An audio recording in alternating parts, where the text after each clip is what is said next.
Hello everybody, welcome to the Legend of Grimrock 2 single character playthrough. My name is Highwing, and today we are going to the Twin Groot dungeons. Now this is probably going to be the first legit dungeon of the game. While we did two smaller dungeons before, they kind of pale in comparison to this place because, well, we kind of did those last two places in like roughly half a video. This video is about 30 minutes, but for a single character playthrough, this took me a good hour and 40 minutes just because of combat alone. I'd say if you were doing a traditional playthrough, your first playthrough with 4 characters, you're going to be, I'd say, taking about an hour and 10 minutes, and you're still probably going to miss a few things. So strap yourselves in, this is probably going to be a bit of an adventure. Now, as for leveling progress, I'm kind of gearing towards dodge right now. Not because dodge is a good stat, though it does help, but when you get to level 3 dodge, you get an ability that reduces your cooldown by 10%. And that's on... hello. And as I was saying, this reduces all your actions by 10%, so you'll be doing a lot more faster attacks. And when it comes to fighting fast guys like this rat brigand, you're gonna need all the attacks you could get. Anyways, here's our first new enemy of the dungeon. This is the Rat Brigand. I kinda use the generic term for him because calling him Knife Thrower would probably be boring. The Knife Thrower is probably the biggest threat though, just because, well, he has an attack that has infinite range and can hit you twice, and it's also the most damaging of his arsenal, hitting you for up to 20 damage? So getting hit for anywhere between, say, 10 to 40 damage just out of nowhere can really mess with you when you're playing for the first time, and it's especially devastating on a single character playthrough. Luckily, the Rat Brigand is very impatient, because he's really active in trying to get to me when I'm not in his knife throwing range. So you can pretty much just use this to your abuse and, you know, get rid of him easily. The knife throwers also have high evasion, so I'd say strength weapons are gonna have a hard time dealing with them, and that right there is why I hate the knife throwers. You'll be exploring and then all of a sudden you just have 2 knives in your kidney. That's not pleasant. But yeah, those are possibly the biggest threat in the dungeon just because of how much range they have. And they're also kinda hard to see at times. In this small crevice we get a fair bit of supplies, nothing I'm really going to use all that much myself, but I could see, you know, first time players using it. For here we get a roll of EXP, a leather cap I'm not going to use because I'm not going to use armor mastery, and a spell that I'm not going to use because I'm not smart.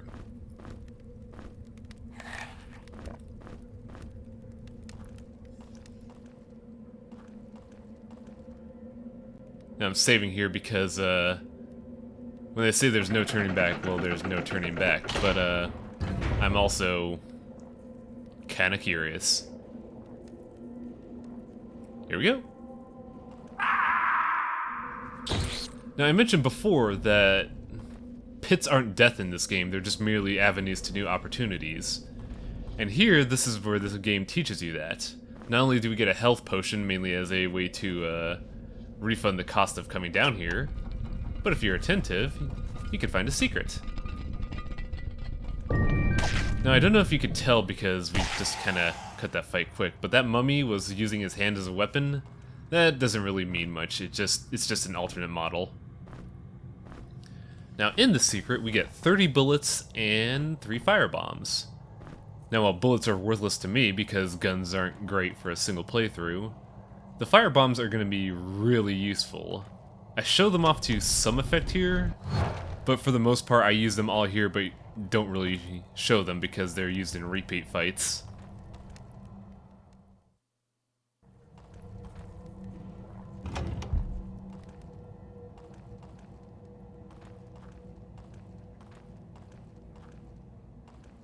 Now this puzzle always, you know, throws me for a loop. What you're supposed to do is place items on those slots correlating to what the tablet says. And there are 2 that always just kind of befuddle me. And we'll see them in a minute. Now, unfortunately, I don't have spare weapons, so I don't get to put a spare weapon into battle. Famine gets food. Now this one always throws me off. It says cold, so naturally I think, oh, I'll just put a torch there, because torches are hot, right? Well, that's not the case. When they say cold, they actually mean clothing, so put a piece of armor there and it should work.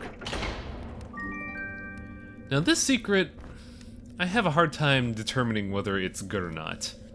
The Potion of Willpower is great. It's free mana regen for your special attacks, and it's just good overall because it's free stats. However, the piece of armor, I'm still on the fence about what it does. It's the Spider Cloak, which gives you a lot of evasion, which is nice because even if you do all the dodging, if an enemy still gets a random hit in, it's nice to have that little buffer zone of dodge. But it also reduces strength by 2, which means it lowers carrying capacity. Now, when you're doing a regular playthrough, this doesn't really matter because you have 4 people. Carrying capacity doesn't matter. But for a single character playthrough, this is kind of a weird trade-off. Because oftentimes I'll be encumbered and I'm wondering, well, where's my carrying capacity? I don't understand. But then I notice I have the cloak on and I could just take that off and, you know, get some more stuff. Though I really don't know if carrying capacity problems is just a natural issue with this playthrough or just me being a pack rat. Hi there. We saw this fellow before when we were doing the sequence break, but now he's a bit more prepared? Also, I don't know if you heard that, but that was him escaping via smoke bomb, which is kind of neat because this place is quiet enough to let you hear that. Also, you could hear the rats fucking in the walls. I'm not dealing with that right now. Besides, we got a more interesting fight to deal with. Not him, don't worry.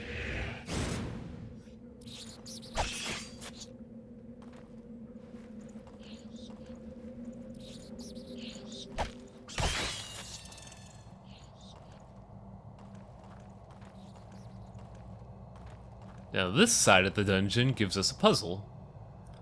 Though, being the meticulous man I am, I kind of go Doom 2 logic on things and just examine every wall.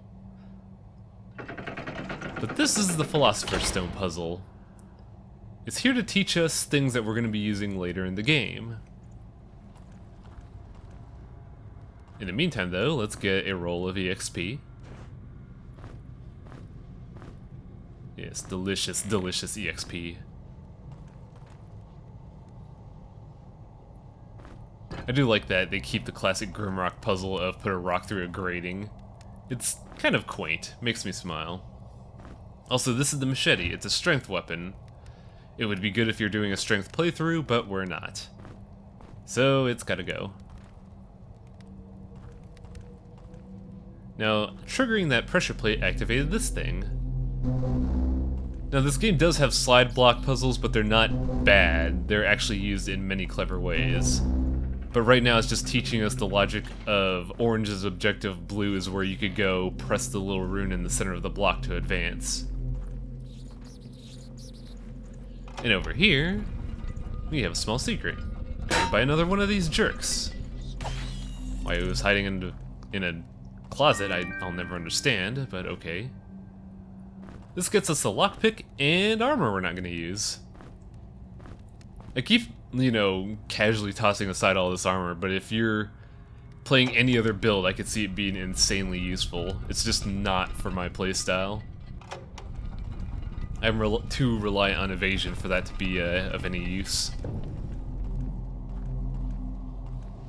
Now beyond that portal is probably one of the toughest fights to date for any playthrough, especially single character playthrough. Also, there was just a pack of mummies in there. I don't like fighting 4 packs of mummies. Too much HP. But anyways, that portal has probably the hardest fight, and it shows an interesting departure in the developer's logic with Grimrock. Because in Grimrock 1, it was you have ample room to fight single enemies. Well, in this game, well, you'll see in a minute.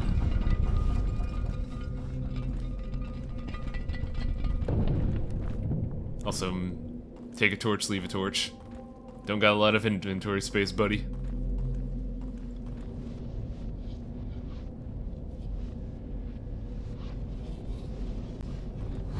Now, you see this room, there are a couple of corners, some pitfalls, and a key in the center of the room. Now, what's going to happen is probably one of the things that gets new players the most, and it got me a couple times as well. What you want to do is you're going to grab this key, and then 3 doors are going to open, and each of these doors is going to have an undead crusader. You want to kill this one specifically because he blocks the way to open the gate to get us out of here. Now, if you were doing a normal playthrough, what you want to do is corner up and just tank and spank. That's your best option. However, given my limited resources, I had to be a bit more creative here. And I can't use my knife because if I try to drain stab them, I'm going to kill myself. You just pull the lever, gotta do it real fast or else you're going to get blocked there. And then I decided to, you know, have a little fun. Provoke the mean men. Still not doing it. I'm gonna take the bait sometime. There we go. So I don't remember off the top of my head if telefragging is in Grimrock 1. But in Grimrock 2, there are many delightful ways to kill people. Like last episode, we killed a fishman by just jumping on its head.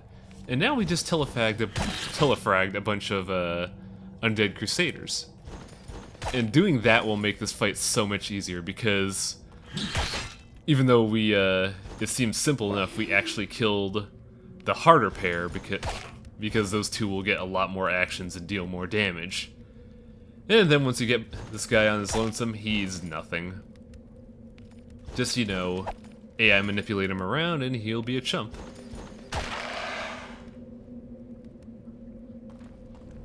I don't want to say easy fight because I know for a fact it's not easy, but if you know what you're doing, you can trivialize the fight no problem.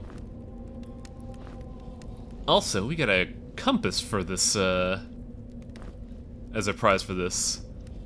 The compass has always been a weird item to me in both Grimrock games, mainly because they include them in the traditional playthroughs, but you really don't use them unless you do classic mode where you don't have the auto map.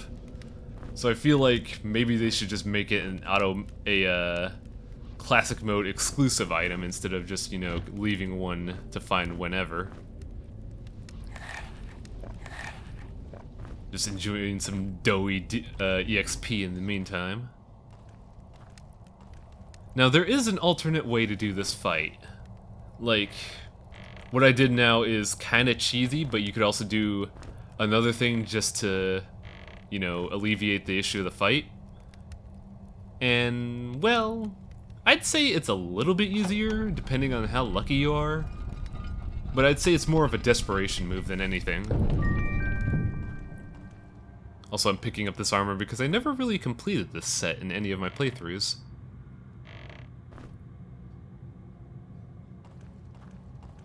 Now, if you notice when we first came into this area, there was a pitfall right here. And as we learned before, pitfalls are opportunities. This one leads you to a 3-man rat fight, but I just kind of, you know, stomped one to death, which makes the fight a lot easier. But I kind of have bad luck here because I'm keeping this fight in to show how badly this fight could go if you decide to take this route and avoid the undead crusaders. Because while I got lucky and killed one, his buddy doesn't really like the fact that I'm around here. I don't know why I'm wasting that charge. So right here we have a new enemy, the Rattling Fencer. He has an interesting attack where, if you approach him from any side, he'll do a flip and basically hit you no matter what. So much like the Undead Crusader, you have to provoke him into coming into your end. Now this fight is really tough just because you're in a 3x3 area. And I'm having a hard time because I really don't want to get cornered. If I do, that rattling knife thrower is gonna just ruin my day. Had I not gotten lucky and stomped that other rattling to death, I would probably have died instantly. It's an interesting backup plan, and I'm not sure if that, you know, lucky-ass drop on an enemy was planned or not. By the developers, I mean, not by me. But, I'm really questioning whether the Undead Crusaders or the Ratlings are easier to fight.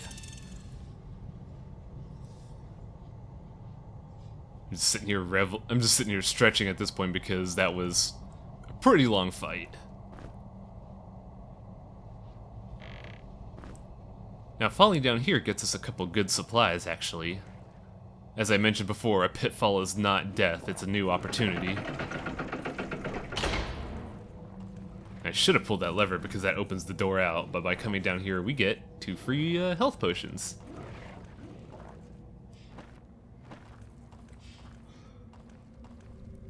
We also got a couple of arrows, but we haven't found a bow yet, which is strange. We also get another firebomb. Pretty nice.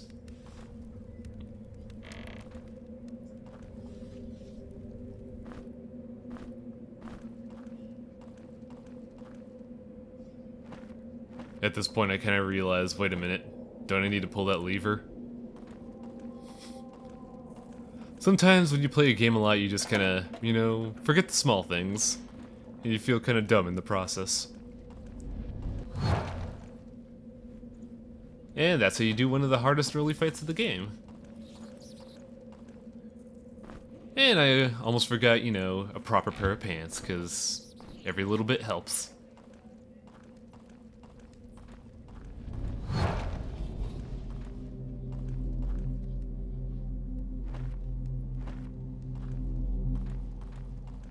Trying to see if I missed anything, but I really didn't. Now that the Philosopher's Stone area is done, we have to go fight a lot of rats. There's going to be a lot of editing coming up because we had to fight roughly 7 rats. And while it wouldn't be a problem normally, you gotta be careful here, because it's very easy to get cornered and just, you know, become a pincushion for knives. One easy thing you could do to alleviate the problems here, actually no, it's not easy at all, but if you're lucky, you can bait 1 or 2 rats out and then close the door, that way none of their buddies could follow you and chase you all the way back to the save crystal.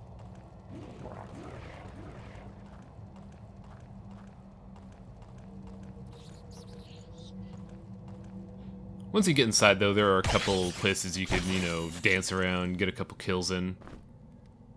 Now here's a new little herb that I have actually come to appreciate recently. Mudwort has a lot of interesting things you could do with it. I remember when I first played this game, I messed around with alchemy, but I was very, you know, closed-minded about it. I just, you know, made health or mana potions and didn't really care about anything else. That made Mudwort seem kind of worthless, but, you know, I've learned that it has a couple good things going for it. Also, be quick, because this is mean. This makes our 3rd Power Stone? Yeah, 3rd Power Stone. And there's no way out, so we have to be quick again. Though being quick opened up the gates to a bunch of ward cages. And while I'm, you know, I'm not all against getting some juicy EXP, it's just, you know, these guys cause a lot of injuries, so you gotta be careful around them. Man, I'm already level 7. This is not a normal EXP curve at all.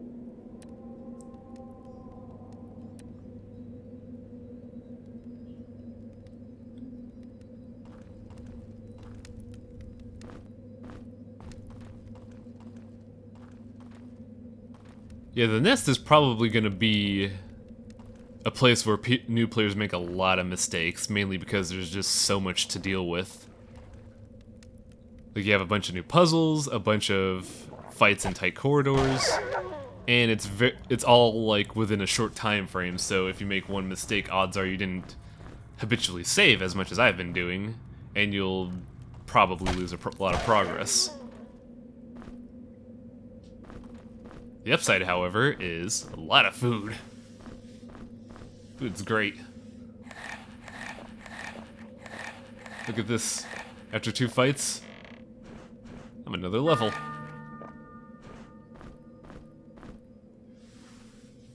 So after a good 50% of this dungeon, I've leveled up 3 times, and we got Uncanny Speed, which is a great perk.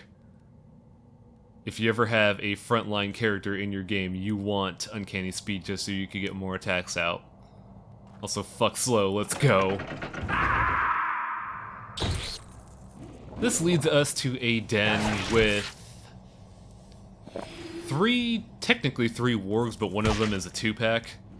So there's high chance of getting really messed up here. So let's just, you know, skip that entire mess and see what prizes we got down here.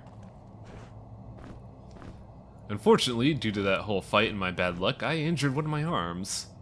Luckily, it's my torture-bearing arm, so that thing could be broken and I could just duct tape it there. It's an easy way of subverting the injury mechanics of this game.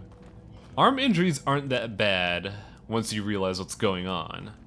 Like, sure, it damages your ability to attack with a weapon, but if you're just using a sword and shield, if you just swap the two, you just completely subvert the injury. And I believe an injured hand can still get benefits from shield, but I'm not 100% sure on that. You could still hold a torch, so I'd imagine you'd still get the shield benefit just by, you know, keeping a crazy piece of lumber on your arm. And by coming down here, we get a rage potion. Rage potions are weird. As I mentioned, I never really dabbled in alchemy much, so I'm not 100% sure what rage potion does. I believe it just makes the damage range of your weapons more inclined to be on the higher end than the regular end. Because I use it later in this dungeon, and I didn't notice a crit rate modifier, so I'm assuming it's just raw damage that goes up rather than down. I also saw a missing map tile here and was confused as to why I didn't have it. Whoops.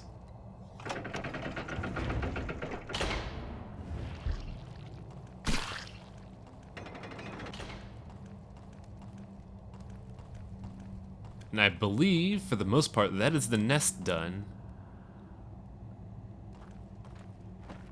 Still got a little bit to look around for, though. Technically, we didn't have to do the nest, because we needed the key from the Philosopher's Stone to progress. But the nest just has a bunch of good stuff for me to use that I couldn't pass up going through it. Namely, getting those 2 levels out of food. That helps a lot.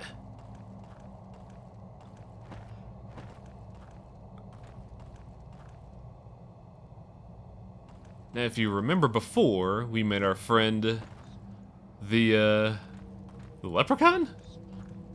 I really don't want to call him a leprechaun because he's not lucky.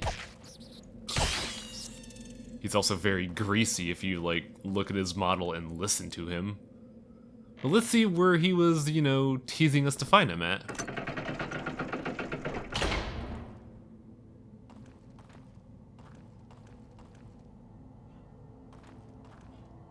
You know, simple little hallways, nothing really impressive.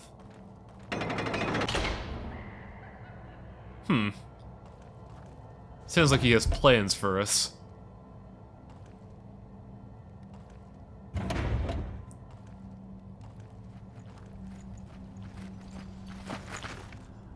Ah, thank you, buddy. So, just a bit of a spoiler, yes, this is a mini-boss. We are fighting the Trickster. And he's a recurring boss that is kind of interesting, in my opinion. I've always wondered how would you do kinda bosses in this game without it being boring. And this shows that the developers kinda did that quite well. Because for the most part, it's just a regular boss, it's just a regular enemy. He's running around trying to evade your attacks, and he's, you know, throwing rocks at you. But you're technically fighting the stage more than him. Because if you notice just now, there's a lot of pitfalls around here, and he could just open up doors to reveal turtles. And while turtles aren't the biggest threat, they're mainly there for you to be distracted while he hits you with a bunch of rocks, and he's very mean. I don't like it when he hits me with rocks. Luckily with the backbiter, these turtles are nothing. They're basically free EXP. You don't want any turtles lying around though, because, like there, you'll just eat a bunch of crap. Because you're distracted, and it's just like, hey, check this shit out. Have a rock to the head.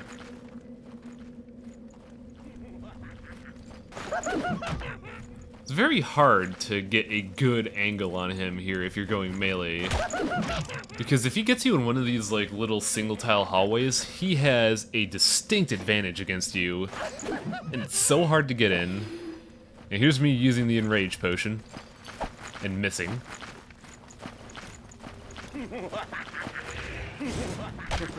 Now I want to say you could control the fight and prevent him from doing prevent him from opening up those portals. But for this fight in particular, I never was able to do that. He just always had the upper hand on me, mainly because I didn't have any healing items prepared ahead of time, so I was just shy.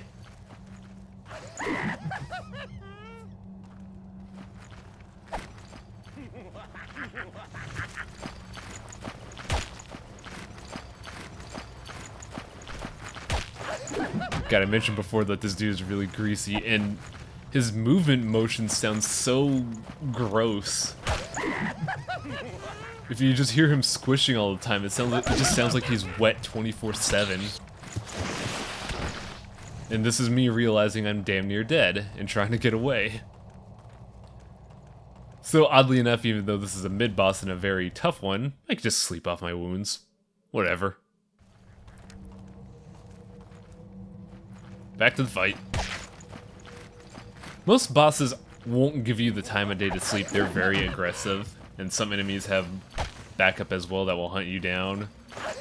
But given how the Trickster doesn't actively hunt you down and his current allies are slow, well, fight's not much of a problem. I was mainly just, you know, not paying attention. Also, I don't know if I mentioned it before, but yes, this dude is called the Trickster, and we learned that now.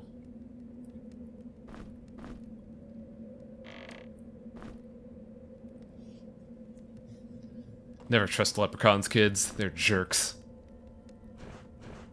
Now, we controlled the fight well for the most part. He only got 2 of his 4 spawns off.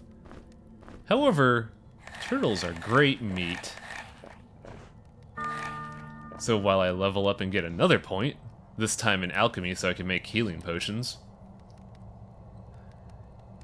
let's force a fight. Just because, you know, free XP. You need all the advantages you could get. We're just a single rat farmer.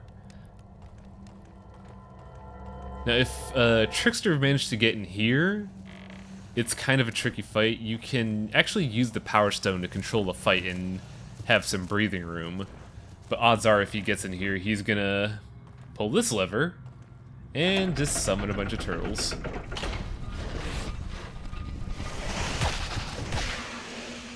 Luckily, these turtles are basically 4 walking stakes, which is perfect for me.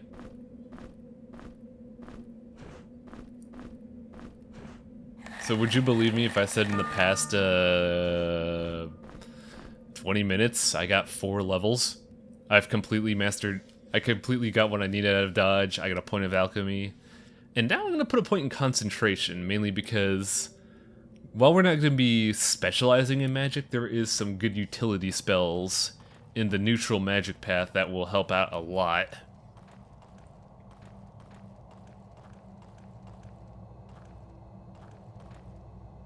Trying to remember how to open this gate, but I'm dumb because this gate doesn't have a door or a switch. We got a key from the Trickster, which we should have used a while ago. But then I realized, hey, wait a minute. Pitfall. Now this is an area that punishes you hard for failing in the Trickster fight. Initially there are just 2 single mummies in here. They're not bad, but they're also not pleasant to deal with. However, if you find the shrine and solve the puzzle, you can get some free stuff as well. However, it's not all sunshine and rainbows. Because once you open this gate, there are 5 mummy spawns. 3 of them are 4-packs, which means this is probably the most mind-numbing fight of the area.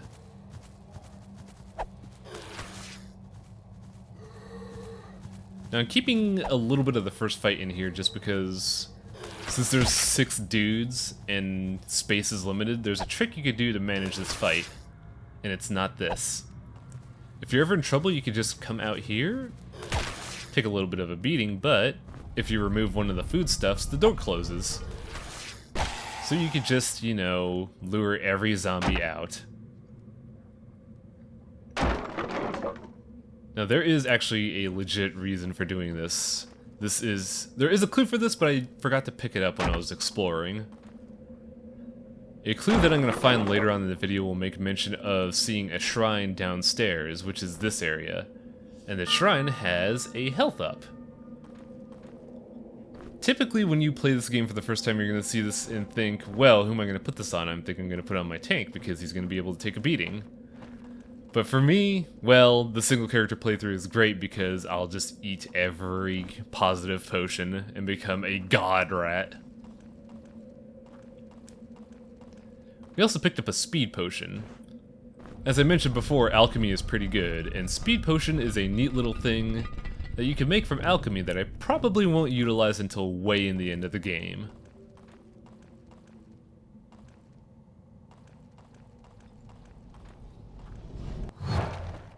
And I believe, for the most part, that is the end of this dungeon. There's a little bit more stuff we could unlock, but there's no major fights. However, there's something that I see around here that confuses me. Here's a stick. This is neat for a mage, but you really don't need it right now. I mean, I suppose you could put yourself in the back row, but I don't think you get back row benefits from a single character playthrough. But I saw a button over that pitfall, and that just really confused me. I've never seen this button across the past 2 playthroughs I did this game, so I'm just really fixated on this to the point where I'm probably going to waste a good 2 minutes of this video trying to solve it blind.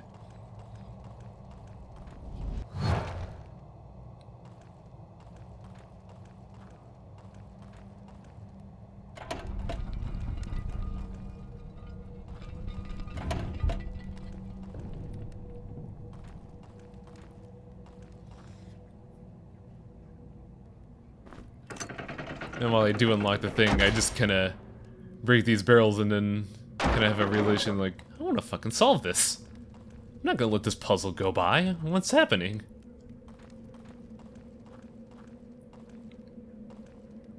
Sitting there thinking maybe the first switch? I don't know. It's not the first switch at all.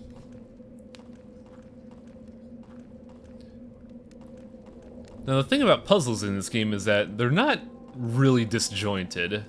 While it seems like they're far apart in space, if you think about it from a like top-down perspective, the distance between a puzzle and its solution is actually not that far. And for this puzzle, I'm acting kind of dumb here now that I look back on it. Wow.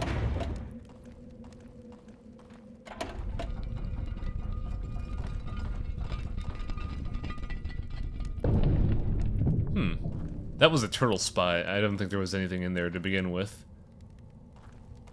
But over here, there's a switch on the wall that you're probably going to miss because you're busy fighting the trickster. But that allows you to push this switch, which opens up this door. And it gets you a dexterity potion, which is super good for what we're doing. I feel like dexterity is such a powerful stat in this game because not only does it govern a combat damage modifier, but it also influences accuracy.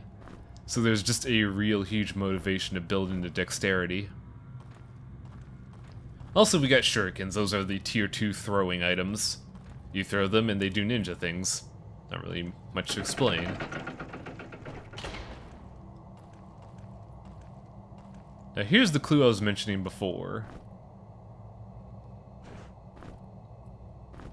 This clue says, I can see the shrine beneath here, I hope that packed enough provisions. That's a clue of saying there's a basement floor to this dungeon, and you need a bunch of food to solve it. However, I just kind of solved it by accident before, so I just know the puzzle off the top of my head.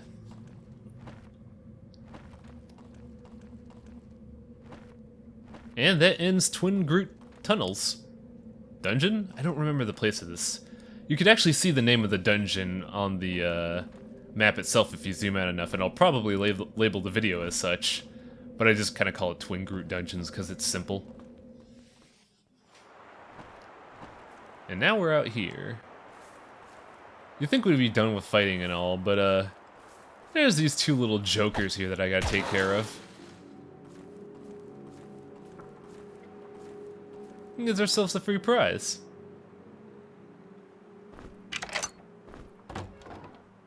And we get the buckler here, which is really useful. It's one of the few bracelet items in this game.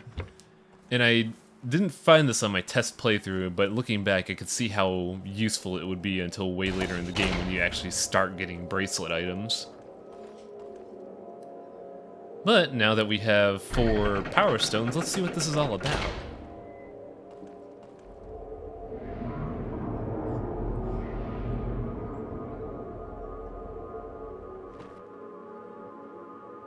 Yeah, when you talk to these guardians, they give you a clue as to where to find power stones. And power stones, as I mentioned before, are basically your marker for progress in the game. Each power stone is roughly 1/4 of a MacGuffin we need to get to the final segment of the game. And we use those and we need those to progress, so it's just, you know, it's an objective to do. Also, neat little thing I noticed about this, the game doesn't care where you put the stones, so you could just, you know, put them wherever you want and customize how you do this thing. But yeah, putting 4 power stones here gets us a fireball.